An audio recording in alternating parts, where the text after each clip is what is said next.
Hello, I'm Glenn W. Worthington, and I'm holding the best diamond I've ever found so far. It's a 2.04 karat yellow Easter Sunrise diamond. We'll get closer up, better pictures of it here in a little bit, but I was very proud to find that diamond, and this is a special day because this photo was taken on April 9th, 2009, the day I found the large flawless yellow diamond at Arkansas's Crater Diamond State Park.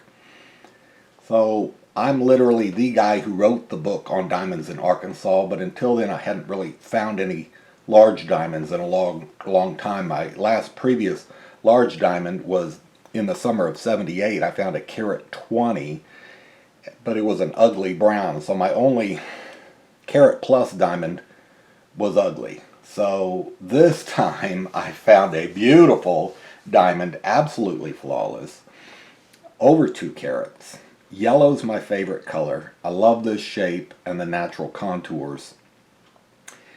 Here I'm showing you the diamond next to a quarter so you'll have the idea of how big a 2 carat diamond is.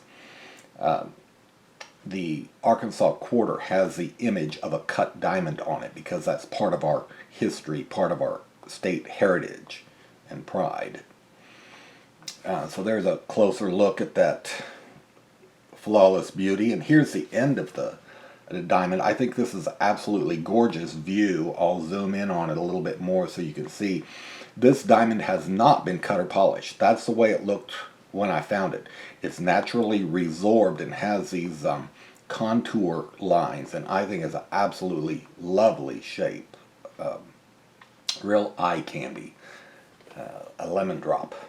See how clean and pure it is? There's no carbon in it. You can see all the way through the diamond. You're looking at the background of the diamond.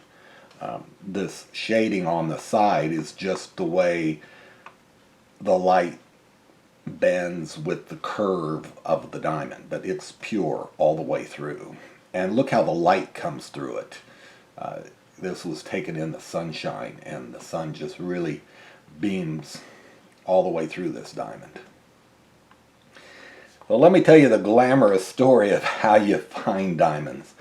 So in 2008 and 2009, I found more diamonds than I ever had before, but that's because I washed more than I ever had before. You know, I only do this diamond hunting part-time because you got to work and make a living and everything. But in 2008, I dug, carried, and washed 1,081 5-gallon buckets of gravel. And I found a total of 46 diamonds that year. The largest was just a 64-point brown, and it was ugly. The best diamond was a 62-point naturally heart-shaped white diamond. It wasn't perfect either, but it's still my best find of that year, and we'll look at it here in a minute. But I went on in 2009, and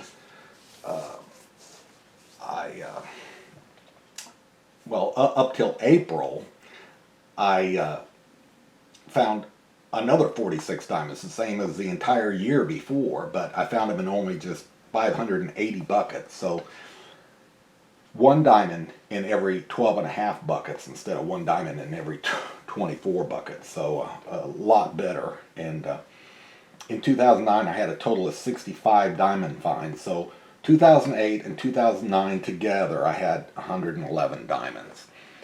Now, let's look at this picture just a little bit. You can see the people in the background, and this is the boot wash station where you leave, and there's the sidewalk up there. So the water from the boot wash station comes down the east drain, and I was digging in the ditch where gravel concentrates in the ancient drainage ditch. And you take a probe and stick it in the ground and find the gravel, and where the gravel is, you dig down to it. You throw out all the stuff on top, the light material, the lamparite, and you dig up the gravel layer. That's how I do it anyway. And I had to when digging the hole, pile the mud to the side to kind of dam that up so the water wouldn't come in the hole with me. But I just kind of want to show you these shots so you can appreciate how hard it was to find this 2-carat yellow diamond. A lot of what I find, you know, like I said, the 46 diamonds I found in 2008, the largest was only a 64 point. And let me explain, some of you are unfamiliar. There's 100 points of weight per carat. So that was about a 2/3 carat diamond. So anyway, diamonds tend to be small. If you think of, the gem on your wife's finger, it's not huge. But anyway, this is me and my buckets playing in the mud in the east drain of the Crater of Diamonds. And where that is, when you step off of the sidewalk there by the boot wash station, is to your left. So that drainage ditch down there. So this is where I spent my time. How fun! It's wet, it's muddy, but it's an adventure, and I love it. And one of the tools of the trade, well, you can see this rock bar. Once my shovels, sharpshooter, and different shovels get me down to the gravel layer, I needed a rock bar to bust up the gravel so that I could scoop it up, put it in my buckets. And while digging down to it, the mud would stick to my shovel, and so you have to hit your shovel on this to clean the shovel off. So that's why we have logs and limbs and stuff around the holes, in case you were wondering. But just an assortment of different, long handle shovels, short handle shovels. This is actually a potato fork for loosening it up. But so the good stuff you want, the gravel layer, starts right here where this step is. And so I dug all the gravel out of this hole and put in buckets. I set my buckets up on this plywood so it wouldn't get mud on the bottom and stick to the ground and be all messy and everything. So I'd set my buckets on the plywood while I'm filling them with gravel. And then you dig your step out last, because it gets to be kind of a deep hole. You got to have a way to get out of there.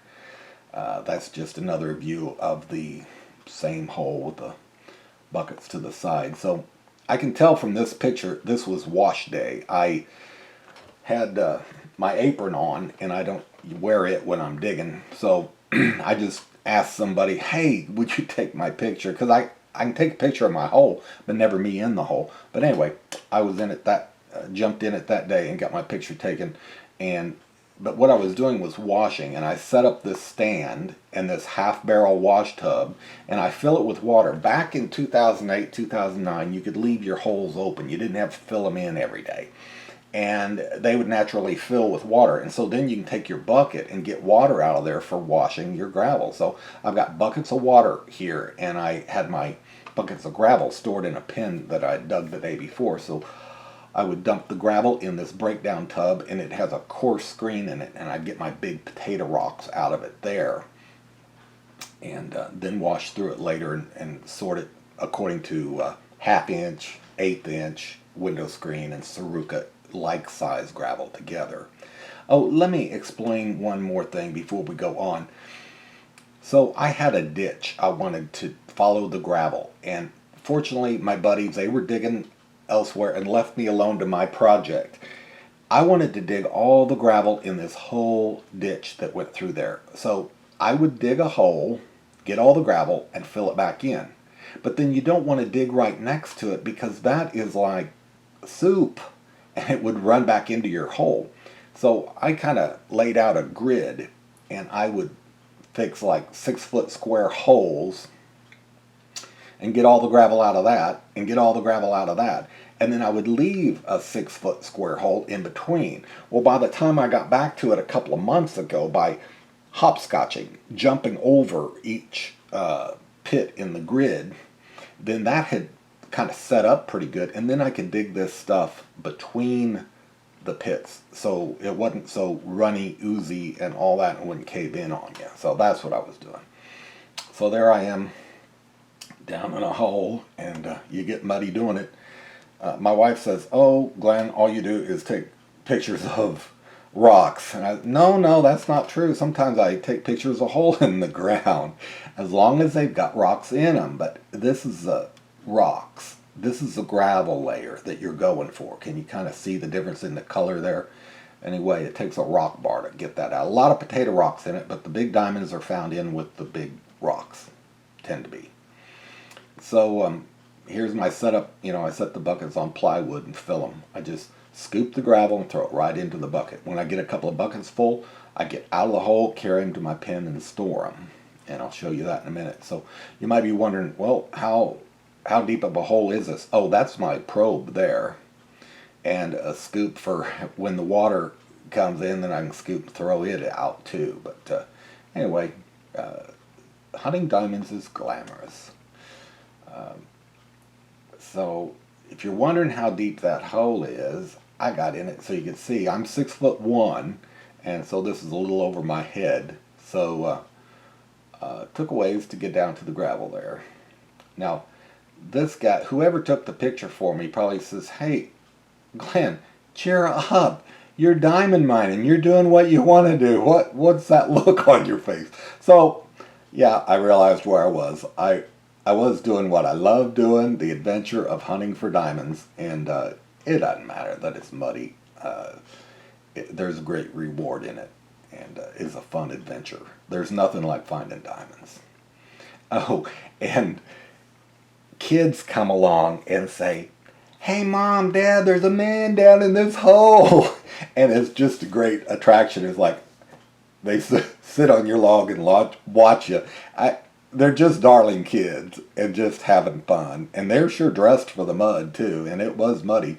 But anyway, I think now these kids are 11 years older now. They're all grown up. But anyway, had some people watching.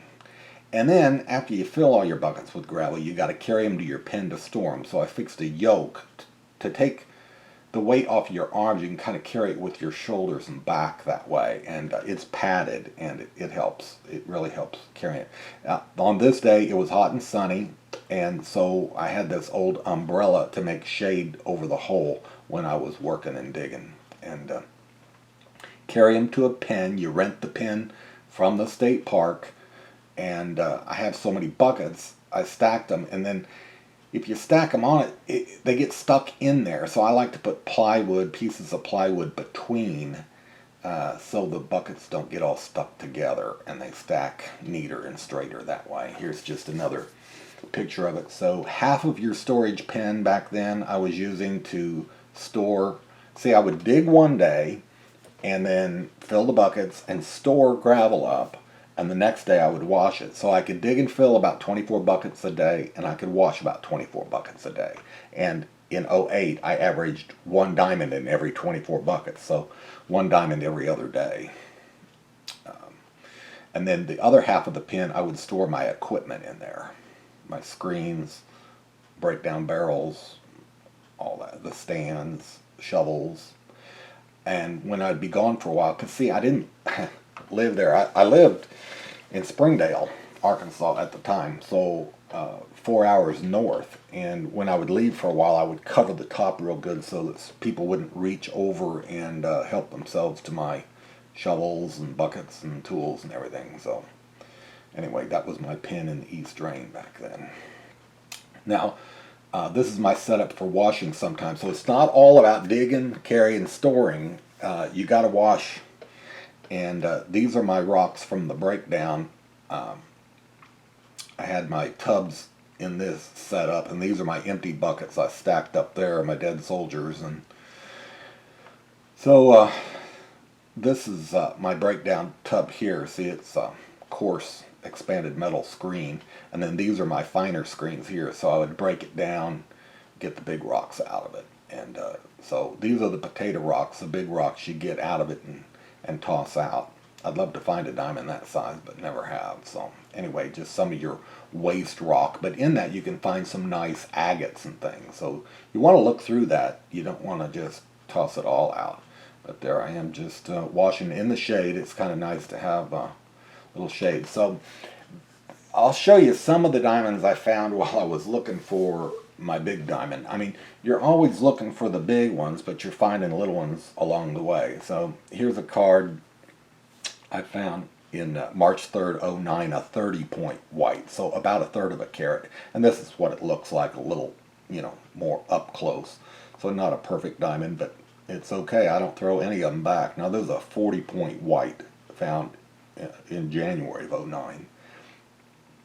And it's not perfect, but it's a good diamond. Sold it That's what I was doing, is finding diamonds and selling them to pay for more diamond mining until I could find that big diamond I was after. So a 7-point yellow, that's small, but it's a pretty one. And let me zoom in a little more. See, it has a lovely shape to it. But it's a small diamond, but it's a nice souvenir. Look, that's just a gorgeous gem, natural gem, but tiny. Now here's a 10-point, a tenth of a carat, found in, well, tomorrow that'll be 11 years. But so the day after I found the big one, and it's not a beauty. It's got a flaw and some junk in it, graphite. That's why I can appreciate the yellow one so well. Not all the diamonds are perfect. So here's a, see, we would sell them in these souvenir boxes with an Arkansas quarter, with the card, the certificate of authenticity, and the diamond in a souvenir box. And we sold diamonds like that on the Murfreesboro Courthouse Square for 20 years. So here's that card a little closer for the 12-point, and the diamond's actually up here in the corner, so you can get an idea of the size. But a 12-point diamond isn't really big, and it's not real perfect for sure, but you know, it's a souvenir. There just aren't that many genuine USA diamonds out there, and this has that going for it. Here's a 6-point white found in March 17th of 09. Here's the diamond here. See, it has good luster to it. And this is a closer look at it. We can get some more pictures. I kind of want to go through this to show you that this is what you find while you're looking for the big one, but this one isn't what you're looking for. But, you know, it's nice to find diamonds. 13-point white. This was found just a couple of weeks before I found my big one. Nothing to get excited about. This is a unique shape, kind of the crystal skull or something, you know, but anyway. Now this one I really liked. It is gorgeous. A natural shield-shaped yellow. It's only 11 points. It's not real big. That's why I can just enlarge the photo. But I love that shape. This one I was very happy to find, and unfortunately I sold it right after I found it.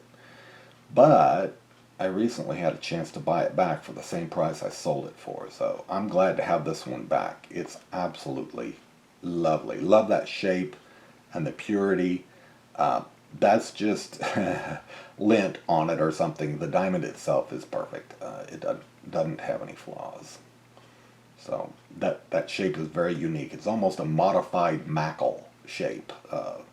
We'll talk about mackles more in a minute. I'll show you a 1-carat mackle. Now this one is kind of a modified mackle. This is that 62-point white heart shape I told you was the best diamond I found in 08. Out of 46 diamonds, that was my best one. About 2/3 of a carat white. And I decided to hold on to it. It's not perfect, you know, a little flaw here, little graphite spots in it, and it's not a perfect heart, but pretty good, and good enough for me. So I had it set uncut in a ring that I wear all the time. Oh, in fact, I've got it on right now because, like I said, I wear it all the time. So now we'll talk about the big, beautiful yellow that I found. And while I tell the story, you can look at a lot of pictures of it. But so I'd been digging hole after hole in the East Drain, looking for a big diamond, hoping for one over a carat again, because it had been a long time, 3 decades since I'd found one over a carat. And I wanted to have a large diamond that was a flawless diamond. And so in pursuit of this, I continued digging and washing in that grid that I'd laid out in the East Drain. And the very last hole, I'm not kidding, I was done with the ditch. I was done with the 1.5-year project of digging in the East Drain. And I got into some material they call a yellow crunch. But Dennis Tyrell walked by, an experienced miner who found over 500 diamonds. He's in the DVD, How to Find Genuine Diamonds in Arkansas. He's in with me, and he gives a demonstration. But he walked by while I was digging. He stopped and head jerk, looked back and says, "Hey, you're digging in yellow crunch." I said, "Yeah, and I'm glad to find it." So it was material that's rare but known to have some good yellow diamonds in it. And sure enough, this beauty was in there. So what happened is, so I dig in the last hole, and it was the Thursday before Easter. I was going to shut down and go home 4 hours north for the long Easter holiday weekend, be with my wife, and had a bucket of mud I was dumping out into screens like I had done so many times before. It had already gone through the breakdown tub and got the big potato rocks out of it. And then I took this mud and was shaking it into my screen to sort it according to size. And all this just mud, gravel, was rolling out. And then there was this one clean, perfect, mud and water doesn't stick to a diamond. They're naturally hydrophobic. They repel water. So it was a perfect clean rock in there. And when I saw it, I thought, oh, that's it. That's what I've been looking for so long. A sight for sore eyes. Absolutely gorgeous shock. And it's like I stood there for a minute, couldn't believe what I was seeing. Before I even touched it, I thought, oh, look, look. And it's like time stopped, everything was silent, and I just stared.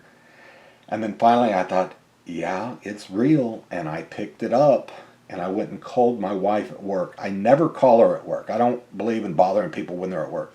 I called her. Someone else answered. I asked for her and I said, I think she might have wondered why I was calling and said, "Did you find a diamond?" And I said, "Yes." She said, "Is it pretty?" Knowing that my other big one was ugly.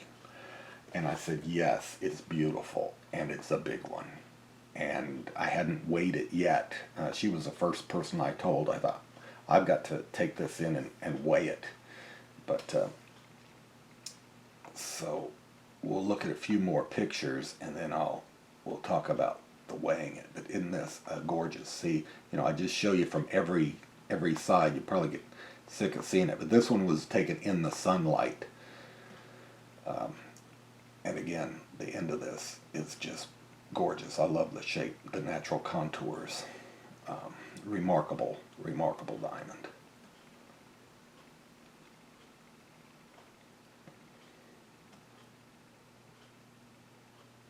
So I showed my friends, and that's the fun thing about being at the crater. People are not jealous when you find a diamond.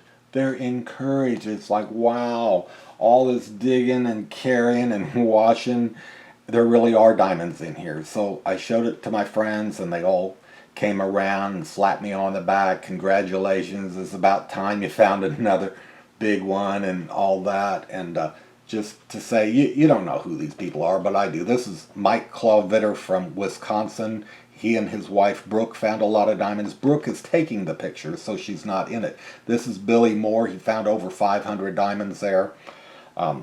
This is David Hamlet II. They lived in Florida at the time. They now live in Texas. David Hamlet III, and his wife Diana Hamlet, and this is their daughter, and this is me, and this is Bob Wheely. He found the 5.47 carat flawless yellow sunshine diamond, and yet he was congratulating me on this 2 carat one, and genuinely happy. All my friends just really happy. This is Dennis Tyrell, who I talked about, that found over 500 diamonds, 10 of them over a carat, or 12 over a carat. Anyway, he came over to see it and was congratulating, and he brought a camera and wanted to take a picture of it, and everybody talking and joking, and it's a real happy time. So I enjoyed it and took it into the crater, and they put it on this digital scale. Here's the diamond, and here's the digital readout. It's 2.040 carats. Here's another picture of it. And so when you're talking of the value of a diamond, several things are taken into consideration. But one thing is carat weight, and anything over 2 carats is great. And of course it's flawless, so the quality and the color as well. So when you register a diamond, they give you a certificate of authenticity. And here the diamond sitting there on the card. But this certificate is part of your value, and you want to hold on to this. If you ever find a diamond and they issue you a certificate, that shows it's a genuine USA diamond. And you want to keep these cards in good shape. And I think it's neat to kind of take a picture of your diamond sitting on the card. I took other pictures of my diamonds on cards, and you can barely see the diamond, but here this one shows up pretty good. What's interesting, this is the day I found it. In April of '09, the 9th, that's today's date. It was on a Thursday before Easter. Well, for the first time since that year, let me hold up the current calendar, and we have a Thursday before Easter. It's also the 9th. It's never lined up like that since in these past 11 years, but I thought, oh, that's kind of cool. So since it was right before Easter, and I found it right before leaving, I named it the Easter Sunrise Diamond, because any diamond over 2 carats you can name, and they have a press release. And I was writing the 3rd edition of my book at the time, and I thought, oh, good timing. I found it before it went to press, so it's sort of like, stop the presses. I want to put the story of how I found this diamond in my book. So I've been writing about other people's stories of their big diamonds for years. Finally, I got to tell about my big diamond. I teased Bob Wheely. He was on the front. This is his 5.47 carat yellow on the front cover of my 2nd edition, and I told him I was going to replace it and put my diamond there, but I really, a 5.5 carat deserves to be on the front cover more than a 2 carat. But anyway, I put my diamond on the back, and here's another picture of it on the back cover of the book as well. Right here, this is next to a mackle, so here's the picture, but from the back cover, but here you can see it even better. And the reason I took this picture of these 2 diamonds together, this is a 101 yellow mackle, and this is twice as heavy, 204 yellow. But it doesn't look hardly any bigger. Mackles are naturally flattened, triangular shaped diamond. Oh, and look how the growth lines, you can just see it make that perfect X right there in the middle of the mackle. That is a special diamond. A little old lady found it on the surface. Now, I've never found a diamond on the surface. I found all mine by digging and washing. I have surface searched. I've just never been fortunate enough to find one the easy way, but one day I will. Anyway, I just wanted to show you that picture is pretty special. I redid the cover of my DVD as well, so that it would include on the back, anyway, this picture of me holding the diamond and the diamond that I found. And I mentioned, that I found the diamond. So, it got a little press. Also, when the news came out, they had a press release, and the editor of Ouachita Life contacted me for an interview, a phone interview, and then I sent him that photo, and he put me on the front cover of their magazine. So I had to go buy 5 copies for my mother. I mean, Dr. Hook would. So we had the diamond appraised by a GIA graduate, and she determined, let me zoom in case you can't see, this is the dimensions of it, the size of the diamond. It's internally flawless, it's a fancy vivid yellow, and 2.04 carats, and she said she believed it was worth $76,500. So we were pleased with that appraisal, because everybody wonders what's the diamond worth. Well, I'd never found one that big, so went and got it appraised. Now, Western and Eastern Treasures has a contest every year for the annual best finds of the year. So I submitted my story and photos of the diamond, and I was awarded one of the best finds of 2009. And here it is. There's some other best finds that year as well. But anyhow, this is the article about my Easter sunrise diamond. And here's the award that I got for finding this 2.04 karat yellow Arkansas diamond. And I got that award 3 years in a row. The year before, when I found that heart-shaped 62 point, I entered the contest and got it. And then the 2.04 yellow got it in '09. And I also found a big brown diamond in 2010. So I'm the only person in Western and Eastern Treasure magazine history to get the award 3 years in a row. So I'm pleased with that. I'm happy. So there's the heart-shaped diamond that got the award in 2008. And since we're talking about the big brown diamond, since it came up, it's the one of the best finds of 2010. Here it is. It's 2.13 karat brown, and it doesn't look as naturally pretty as the yellow. You know, side by side, it almost has a surface complexion problem. But I called it the brown rice diamond. Since you can name diamonds over 2 carats, it looked like a huge grain of brown rice. But I guess that's not much of a compliment, but that's what it reminded me of, and so that's what I called it, the brown rice diamond, next to the Easter sunrise diamond. So very pleased to find 2 over 2 carats 2 years in a row, next to a quarter. This is light coming through the yellow diamond on that black background.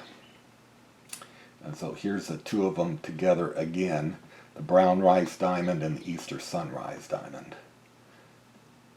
And this is after we had the brown rice cut. Now we'll never have the yellow one cut. Nothing ugly needs to be cut away, but really by having this one cut, it was a 2.13, it ended up a 1.24 karat marquee, did not lose much weight and no length in the cutting. Look how long it still is.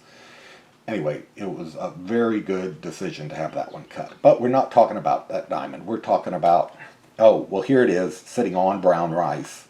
But it appeared in a magazine as well. This is Rock and Gem magazine. I wrote a story of how I found my